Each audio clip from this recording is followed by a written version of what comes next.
Politicians in both parties are guilty of perpetuating this, but the liberals are definitely on the correct side. I go nuts when I read about how much the DEA spends on pot versus what they spend on crystal meth. Meth makes you do evil things. Weed makes you eat pie filling straight out of the can. I'll put it this way. Who would you rather have living next door to you?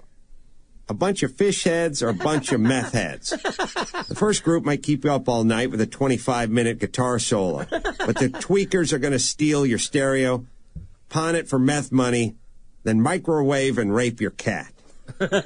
When the history books are written, the prohibition of marijuana is going to look like the prohibition of alcohol in the 20s and 30s.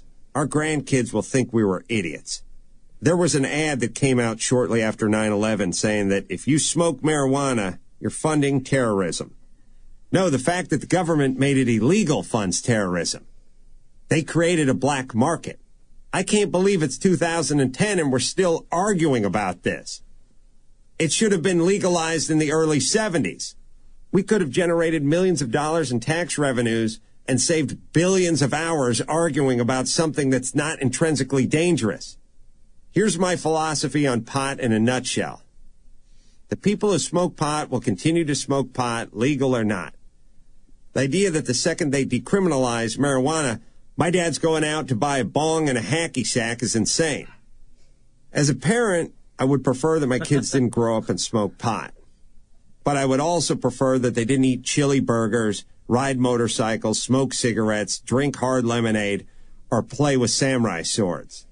Since none of those things are illegal, it'll be up to me to educate them on the consequences of those behaviors. But let's face it, eventually the kid's going to rip a bong load and go for that chili burger. It's not going to kill him. We've all done it and we're still here, right? See, the problem is the government thinks pot is a drug and that all drugs are evil. They're not. It's what you do with them. Like cars. You could pick up your kids at daycare, or you could plow through an outdoor swap meet and kill a bunch of people. My overall problem with the right is that they're foot draggers. They don't understand that in the near future, the gays will be allowed to marry, marijuana will be legalized, and stem cells will be used to repair organs. It's called progress. It's what societies do. And history isn't kind to those who don't recognize that. In my mind, these topics are no different than the two sets of drinking fountains installed for whites and Negroes. We'll burn millions of hours arguing over it. There'll be a few rallies. A few people are going to get hit with fire hoses.